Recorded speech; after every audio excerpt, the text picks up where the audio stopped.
राजा वीरेन्द्रले मुलुकलाई कबडामा आत्मनिर्भर बनाउन स्थापना गरेको यो उद्योग आज हेर्दा कुनै एक भूत बंगला जस्तो देखिने भएको छ।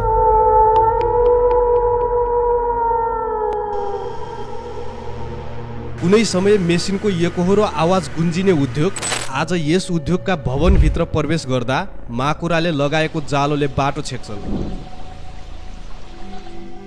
आखिर कसरी यो अवस्थामा पुग्यो कुनै समयको एक गौरवशाली उद्योग बुटोल धागो कारखाना।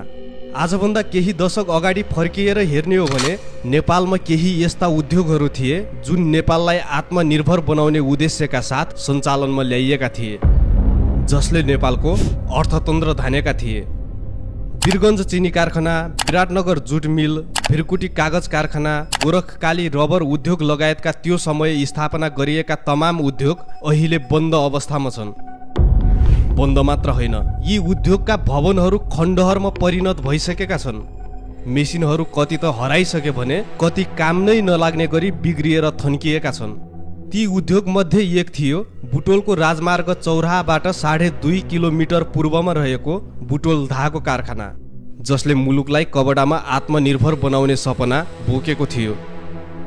बुटोलसँग पहिचान जोडिएको यस उद्योग कुनै बेला बुटोल धागो कारखाना भनेपछि बुटोलको मात्र होइन, देशकै शान र पहिचानको रूपमा रहेको थियो।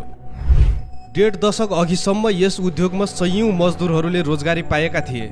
कारखानामा मेसिन दैनिक 3 सत्रमा 24 घण्टा चल्थे। एक सत्र सकिएर अर्को सत्र सुरु हुँदा कारखानादेखि राजमार्ग चौराहासम्म सडकमा मजदुरहरूको लस्कर देखिन्थ्यो।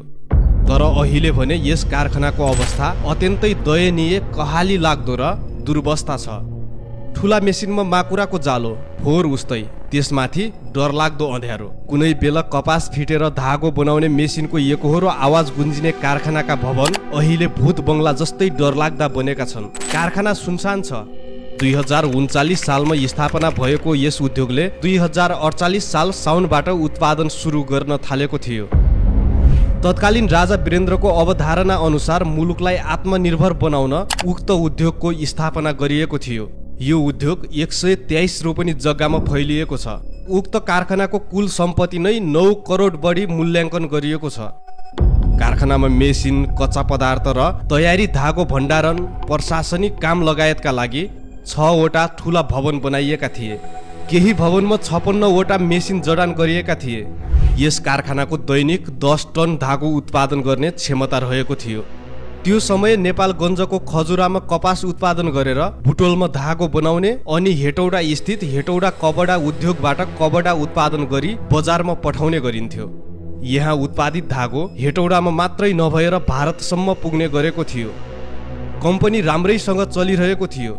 यहाँ प्रत्यक्ष अप्रत्यक्ष गरेर सयौंले रोजगारी पाउँथे। बुटोलको विकासमा यो कोसे ढुङ्गा नै साबित भएको थियो।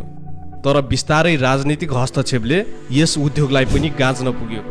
राजनीतिक हस्तक्षेपले व्यवस्थापन बिग्रिँदै गएपछि दलीय खिचातानी मात्र भएन, यहाँ कर्मचारी बीच हानथाप नै भयो। सुरुवातमा दैनिक 10 टनसम्म धागो उत्पादन गर्ने कारखानाले पछि क्षमता घटाएर 7 टनसम्म धागो उत्पादन गर्ने गर्थ्यो।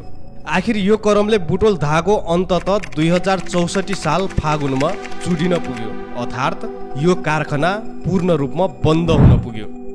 2066 सालमा सरकार आफैले कारखाना निरन्तर घाटामा गएको कारण देखाउँदै बन्द भएको घोषणा गर्यो। यसरी राम्रै चलेको कारखाना एकपछि अर्को कारणले गर्दा बन्द भयो। कारखाना बन्द भएपछि विद्युत प्राधिकरणले विद्युत लाइन काटिदियो र अहिले भवनभित्र उज्यालो पस्न पनि पाउँदैन। ती अँध्यारा भवनहरू अहिले चमेराको वासस्थान बनेका छन्। कारखानाका मेसिन खिया लागेर काम नलाग्ने बन्दै गएका छन्।